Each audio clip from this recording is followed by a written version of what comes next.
नमस्कार। आज हम 2022 को अलविदा कर रहे हैं, लेकिन अगर एनर्जी और प्रेशियस मेटल्स के लिए ये साल अच्छा रहा तो वहीं एग्री सेक्टर की ज्यादातर कमोडिटीज का रिटर्न नेगेटिव में देखने को मिला। ऐसे में 2023 से क्या उम्मीदें हैं, इस पर बात करने के लिए हमारे साथ मौजूद हैं एसएमसी ग्लोबल सिक्योरिटीज की वंदना भारती, निर्मल बैंक कमोडिटीज के कुणाल शाह, कुंवरजी ग्रुप के रवि देओड़ा और मोतीलाल ओसवाल के डायरेक्टर किशोर नारने। आप सभी का कार्यक्रम में स्वागत है और ये शायद इस साल का आखिरी कार्यक्रम फिलहाल हम कमोडिटीज की तरफ से कर रहे हैं। आपको अगले साल मिलेंगे, लेकिन यही बात करना चाहते हैं कि अगले साल में क्या कुछ स्ट्रैटेजीज बनाई जाएं और किन चीजों पर आपको यहां पर ध्यान रखना होगा। अपने पहले सेगमेंट में नॉन एग्रो और दूसरे सेगमेंट में एग्रो कमोडिटीज की चर्चा हम यहां पर करेंगे। तो शुरुआत नॉन एग्रो से कर लेते हैं। कच्चे तेल की अगर बात करें तो अपने हाई से अच्छी खासी मुनाफा वसूली यहां पर देखने को मिली है and just about in the positive यहां पर कारोबार बंद होता हुआ नजर आया।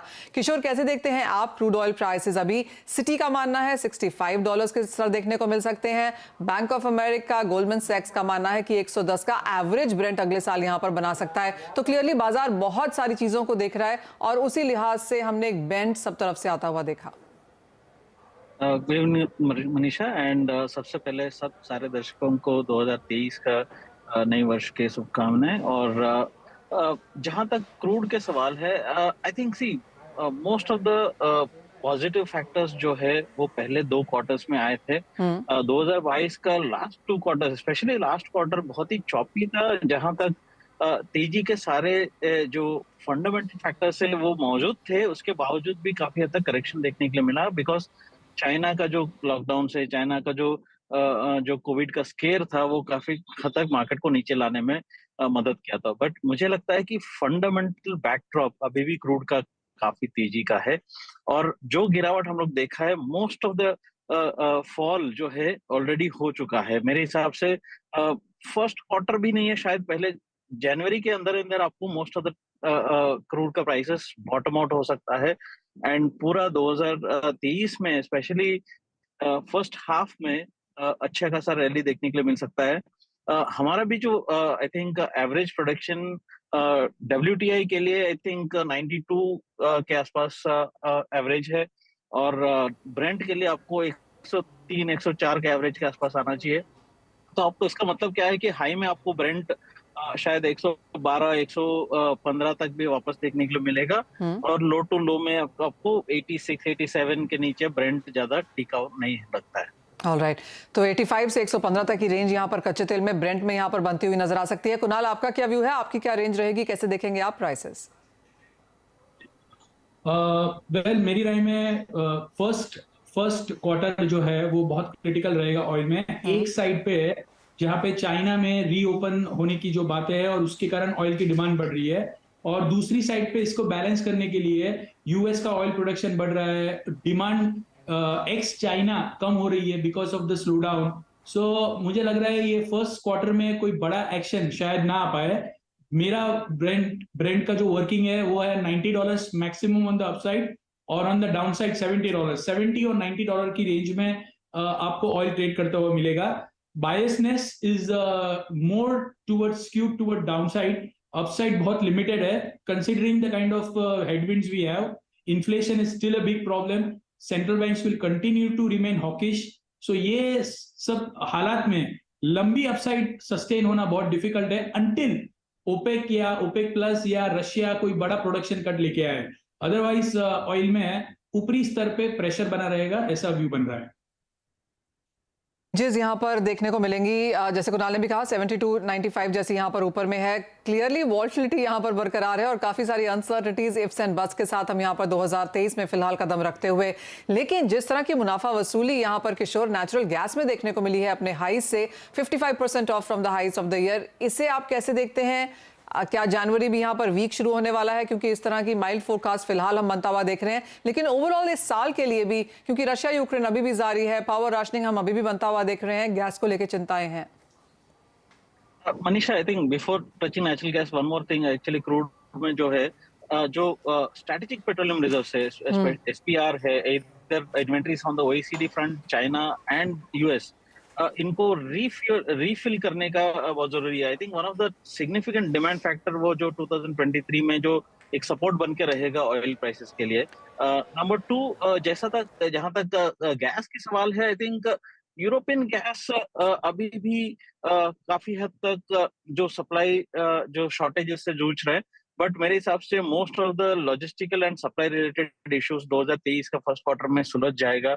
मैं ये नहीं बोल रहा हूँ कि रशिया यूक्रेन वॉर का कुछ हल निकलेगा या रशिया का गैस, बिकॉज अभी जो पाइपलाइन से गैस स्ट्रीम स्टार्ट हुआ है, एक्सेप्टेबिलिटी ऑफ रशियन गैस थोड़ा सा बेहतर हो जाएगा। एंड दूसरा, ये विंटर खत्म होते होते एक्चुअली गैस का डिमांड भी थोड़ा कमजोर हो जाएगा। मेरे हिसाब से गैस का prices relative to crude oil actually थोड़ा सा वीक रहेगा, स्पेशली फर्स्ट क्वार्टर में। फर्स्ट क्वार्टर एंडिंग तक मेरे हिसाब से मिड फरवरी और by mid March mostly gas का प्राइसेस बॉटम आउट होना चाहिए। But even at current levels यहाँ से भी मुझे लगता है 7-8%, 10% तक नीचे का प्रोबेबिलिटी ज्यादा है डाउन साइड का। तो गैस में अगर बाई साइड पे लेना है तो प्रॉब्ली 10% के लिए वेट करना चाहिए। Somewhere in the mid of February और बिगिनिंग ऑफ मार्च मेरे को लगता है यहाँ पे कुछ बॉटम मिल सकता है। राइट, यानी कि अगले 2 महीने यहाँ पर कमजोरी के रह सकते हैं नेचुरल गैस में। तो अगर आपको लगता है कि ये कमोडिटी ओवर सोल्ड है, इस झांसे में ना आए और थोड़ा सा यहाँ पर और इंतजार करें, कुछ और बेरिशनेस की एक्सपेक्टेशन फिलहाल गैस में इन करंट लेवल से भी। आगे बढ़ते हैं और बात अब सोने चांदी की कर लेते हैं, क्योंकि यहाँ पर एक डेफिनेट आउट परफॉर्मेंस हमने आते हुए देखी है। भारतीय बाजारों में अगर आप सोना देखें तो करीब 12% की बढ़त इस साल में हम देख चुके हैं। इंडियन इक्विटीज 2 से 4% ऊपर है और ग्लोबल इक्विटीज में तो एक्चुअली डबल डिजिट नेगेटिव है। तो काफी सारे एसेट क्लासेस से अगर कंपेयर किया जाए तो सोने ने आपको बेहतरीन रिटर्न्स यहां पर इस साल में भी बना के दिए हैं। आप किस करेंसी में कारोबार कर रहे हैं, ऑफ कोर्स उसका एक इंपैक्ट यहां पर है। कुणाल, कैसे देखेंगे आप सोने के प्राइसेस को करंटली, और यहां पर क्या रेंज और क्या स्ट्रैटेजी अगर पूरे साल के लिए बनानी हो तो क्या करें?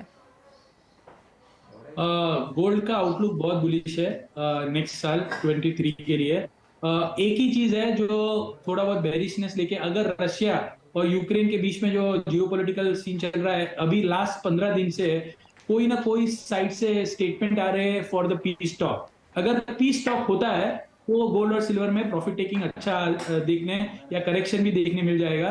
पर अगर ये जियोपॉलिटिकल क्राइसिस कंटिन्यू रहेगा और अज्यूमिंग के आगे जाके फेड भी कहीं ना कहीं अपना जो एग्रेसिव रवैया है इंटरेस्ट रेट को लेके उसको थोड़ा सॉफ्ट करेगी, सो नेक्स्ट साल गोल्ड में आपको एमसीएक्स पे, फर्स्ट में एमसीएक्स के बताऊंगा फिर कॉमेक्स पे, एमसीएक्स पे मुझे लग रहा है 58,000 to 59,000 वेरी लाइकली।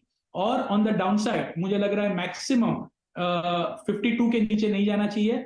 कॉमेक्स पे $1,700 से $1,760 का बॉटम गोल्ड में मुझे लग रहा है, और आगे जाके धीरे धीरे $1,900 $1,900 तक के रेट आपको नेक्स्ट साल या $2,000 तक के रेट नेक्स्ट साल देखने मिल सकते हैं। सो ये रहा गोल्ड का। सिल्वर मुझे लग रहा है कि यहाँ से एमसीएक्स पे 80 to 85,000 कंजर्वेटिवली जा सकता है। ऑन द डाउन साइड 62 63 वहां पे बॉटम लग रहा है सिल्वर का, और कॉमेक्स पे $28 to $29 के लेवल्स आपको देखने मिल सकते हैं। सिर्फ एक ही वरी है major, that is regarding to peace talk. If कोई पीस टॉक मटेरियलाइज हो जाता है और ये जियोपॉलिटिकल वॉर का कहीं एंड आता है तो वहां पे करेक्शन आएगा।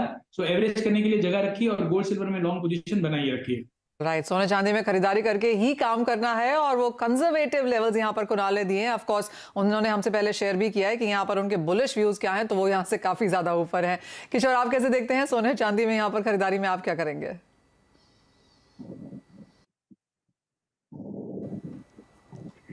किशोर, आप कैसे देखते हैं सोने चांदी के ट्रेड को 2023 के लिए?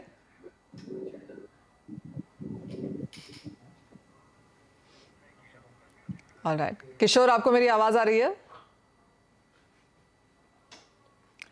किशोर से यहाँ पर फिर संपर्क करने की कोशिश करेंगे। सोने चांदी में एज ऑफ नाउ खरीदारी की राय। लेकिन कुणाल, आपने मेटल्स के ऊपर यहाँ पर फर्स्ट हाफ बुलिश थे आप, जहां पर अच्छी खासी तेजी देखने को मिली। लास्ट क्वार्टर में आप बेरिश थे, मुनाफा वसूली यहाँ पर है। अब 2023 को अगर 2 हिस्सों में यहाँ पर बांटा जाए तो कैसे देखेंगे आप? वेल, राइट नाउ ये जो जैसे हमने कोविड के टाइम पे देखा था इंडिया में, समझो ट्रैवलिंग या पूरे वर्ल्ड में ट्रैवलिंग बैन था, उसके बाद जैसे जैसे ट्रैवलिंग ओपन हुआ तो लोगों ने रिवेंज टूरिज्म जिसे कहते हैं ऐसे एग्रेसिवली ट्रैवल करना चालू कर दिया, और people were travelling in domestic market, in international countries. So ऐसे ही सेम मेटल्स का हो रहा है। 6 महीना चाइना में लगातार कंटिन्यूअस कोई ना कोई प्रोविंस में lockdown, Covid related issues, production hamper, manufacturing factory facilities were closed. So now suddenly they are opening up their economy in a gradual phase manner. So demand अभी लौट के आ रही है, पेंटअप डिमांड जो 6 महीने से सप्रेस हुई थी, तो इसी के कारण मेटल में तेजी कंटिन्यू है और थोड़ा बहुत और टाइम तेजी रह सकती है। बट आगे जाके अगर ग्लोबल इकोनॉमी में थोड़ा बहुत सॉफ्टनेस देखने मिलती है, तो मुझे लग रहा है एक लंबा अपसाइड आपको नहीं देखने मिलेगा। थोड़ा यहाँ से मौजूदा स्तर से 5 से 8% की कंजर्वेटिव अपसाइड आ सकती है, बट बहुत ज्यादा बुलिश कहना डिफिकल्ट है when the global economy is slowing down. So first half slow, second half में जब फेड रेट कट या रेट हाइक को रिवर्स करने की बात करेगी, तो सेकेंड हाफ ऑनवर्ड्स मेटल में तेजी हो जाएगी। ऑलराइट, एक्चुअली अगर हम इक्विटीज मार्केट्स में देखें तो मेटल एज अ सेक्टर यहाँ पर one of the out performers है, लेकिन मेटल एज अ कमोडिटी अगर हम ईयर टू एंड यहाँ पर प्राइसेस देखें तो गिरावट देखने को मिली है। अपने हाईज से तो अच्छी खासी मुनाफा वसूली यहाँ पर है। किशोर, आप कैसे देखते हैं मेटल्स को? और जैसे कुणाल ने कहा, फर्स्ट हाफ टेपेड, सेकेंड हाफ थोड़ा सा बुलिश, क्या आप भी उस व्यू के साथ जाएंगे? आई थिंक मुझे लगता है कि फेड रेट हाइक का साइकिल का जो पॉज है somewhere around third quarter 2023 calendar year में पॉज आएगा। रेट कट का उम्मीद मुझे 2024 का एंड तक भी मुझे नहीं है। और हालांकि जो सेशन का जो फियर्स है वो काफी टाइम से स्पेशली जो न्यूज एजेंसीज एंड इंटेलेक्चुअल्स के बीच में चल रहा है, but actually on ground recession actually feel नहीं हो रहा है। अभी भी आपको यूएस का एवरेज आवरली अर्निंग्स देखें तो अभी तक वो फर्म अप हो रहे हैं, जॉबलेसनेस कुछ भी बढ़ नहीं रहे हैं, और even the labour market is still very tight actually. 263,000 273,000 jobs, new job creation है। सो आई थिंक कहीं ना कहीं हमको कूल ऑफ नजर नहीं आ रहा है, number one. Number two, physical metals और फिजिकल कमोडिटीज का demand one of the highest peak पे है। Third is inventories. I think पिछले हफ्ते भी हम लोग दूसरे शो में बात कर रहे थे, इन्वेंट्रीज ऑल टाइम लो पे है। कई मेटल्स में, मतलब जिंक में देखें तो ऑलमोस्ट सेंचुरी लो पे है, कॉपर में मल्टी डेकेड लो पे है। I think inventories are not comfortable at all. तो फंडामेंटली बहुत स्ट्रांग है। the last point is that most of the mines, especially copper mines में काफी हद तक लेबर कॉन्ट्रैक्ट्स रीनेगोशिएशंस के लिए आ रहे हैं 2023 में। तो वो कहने के आप ऑलरेडी देख रहे हैं कि साउथ अमेरिका में कुछ माइंस में ऑलरेडी स्ट्राइक का नोटिस दिया गया है, कुछ माइंस में ऑलरेडी डिस्ट्रप्शंस चल रहे हैं। तो सप्लाई डिस्ट्रप्शंस एक और है। सो आई थिंक डॉलर का जो स्ट्रेंथ है वो तो थोड़ा बहुत पीक आउट हो जाएगा at the end of first quarter. वहां से कमोडिटी स्टिल फॉर्म हो जाएगा। सो ओवरऑल बेस मेटल्स का आउटलुक मेरे लिए तो काफी पॉजिटिव है। कॉपर में even at this point of time 20-25% का अपसाइड है। Zinc one of the primary outperformers रहेगा, and nickel again phenomenal outperformer रहेगा अगले 2 साल के लिए। बट हालांकि उसका वॉल्यूम्स और उसका जो ट्रेडिंग इंटरेस्ट काफी कम है अभी भी, but I think nickel is going to be one of the best metal. Alright, तो अगर कारोबार करना है तो कॉपर, एल्यूमिनियम, रादर जिंक, निकल में आपको यहाँ पर देखना होगा। यहाँ पर भी काफ़ी कुछ डिपेंड करता है कि आगे जाके बाजार कैसे खुलते हैं। Clearly as of now companies के मार्जिन्स लो हैं क्योंकि भावों में गिरावट देखने को मिल चुकी है। प्रोजेक्ट्स काफ़ी सारे बनते हुए नजर आ रहे हैं, इन्वेंट्रीज कम है, लेकिन डिमांड एक ड्राइविंग फैक्टर अगले साल में यहाँ पर रह सकता है। बहुत शुक्रिया किशोर एंड कुणाल हमारे साथ जुड़ने के लिए और उन तमाम नॉन एग्रो स्पेस पे हमसे बात करने के लिए। रेंज आपको यहाँ पर कच्चे तेल में मिली है, मेटल्स में खरीदारी की राय, और गोल्ड एंड सिल्वर में एक डेफिनेट बाय यहाँ पर 2023 में भी बनता हुआ नजर आएगा। साथ ही रुकेंगे एक ब्रेक के लिए। जब लौटेंगे तो बात करेंगे एग्रो कमोडिटीज की। 2023 यहां पर क्या लेके आ सकता है हमारे लिए, खाने पीने की चीजों के लिहाज से बताएंगे आपको। हमारे साथ अब यहाँ पर एसएमसी सिक्योरिटीज की वंदना भारती और खमोजी ग्रुप के रवि दियोरा हैं। आप दोनों का कार्यक्रम में स्वागत है। बात अब यहाँ पर एग्री की कर लेते हैं। और वंदना, जिस तरह से ग्वार पैक में हमने यहाँ पर रिटर्न्स आते हुए देखे हैं और काफी हद तक बातचीत यहाँ पर फसल को लेकर डोमिनेट करती रही है, एज ऑफ नाउ क्या क्लैरिटी है और अगले साल के लिए क्या टारगेट्स हैं?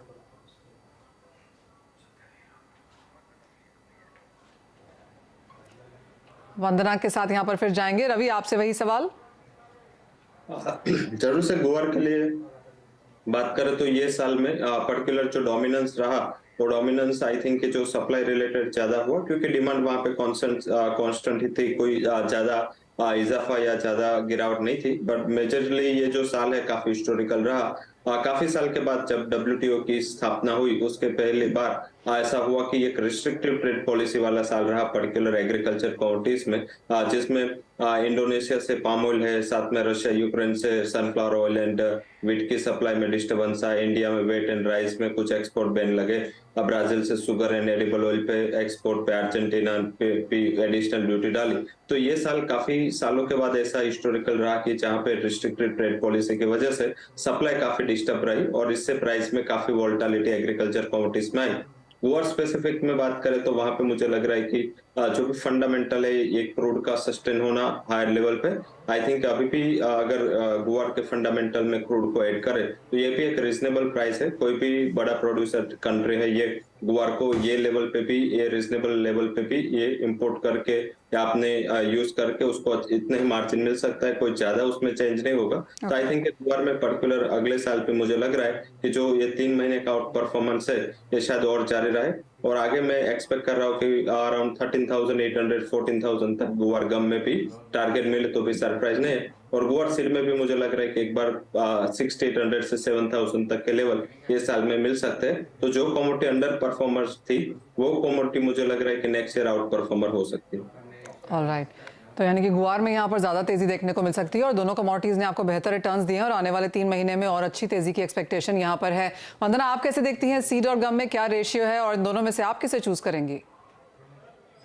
मनीषा, मुझे लग रहा है कि काफी अट्रैक्टिव कमोडिटी इस बार रहेगी, गुआर सीड हो या गुआर गम हो। एक तो प्रोडक्शन का डेटा थोड़ा सा यहाँ पे डिक्लाइन होके आएगा और रिग काउंट्स बढ़ रहे हैं, 200 से 500 आता हुआ हम लोगों ने यूएस में देखा। जितने रिग काउंट्स बढ़ेंगे यहाँ पे इतना ज्यादा मूव आता हुआ हम देख सकते हैं। यहाँ पे एक्सपोर्ट डेटा यहाँ पे इंप्रूव है। मुझे लग रहा है मनीषा इस बार मैं गम के साथ जाना चाहूंगी। मुझे लग रहा है कि क्लियरली ये आउट परफॉर्म करेगा इस बार। अगर अपसाइड की बात हो तो मुझे लग रहा है कि टारगेट में थोड़ा सा यहाँ पे लंबा देना चाहूंगी गुआरगम में। मुझे लग रहा है कि अगर गुआरगम में अगर 2023 की पूरी मैं बात करूं तो मुझे लग रहा है कि प्राइसेस ऊपर की तरफ एक बार हम 15,500 से लेके 16,000 तक इजीली यहाँ पे टारगेट करके चल सकते हैं। रेशियो में मुझे लग रहा है कि रेशियो थोड़ा सा यहाँ पे है वो कहीं ना कहीं पे 2.5 से 2:5 तक का रहता था, वो यहाँ पे कहीं थोड़ा सा 3:3.5 तक का हो सकता है, क्योंकि गुआरगम मुझे लग रहा है कि यहाँ पे आउट परफॉर्म करेगा। तो गुआर सीड के कंपैरिजन में मैं गुआरगम में इसलिए भी जाना चाहूंगी कि रिग काउंट्स यहाँ पे बढ़ रहे हैं। दूसरी चीज यहाँ पे एक्सपोर्ट डिमांड बढ़ रहा है। तीसरी चीज ये है कि इसके जो डेरिवेटिव है चूड़ी कोरमा, उसका डिमांड जो है वो थोड़ा सा भी डल है। तो गुआर सीड में थोड़ा सा हम स्लगिश मूव देख भी सकते हैं, लेकिन गुआरगम आउट परफॉर्म कर सकता है।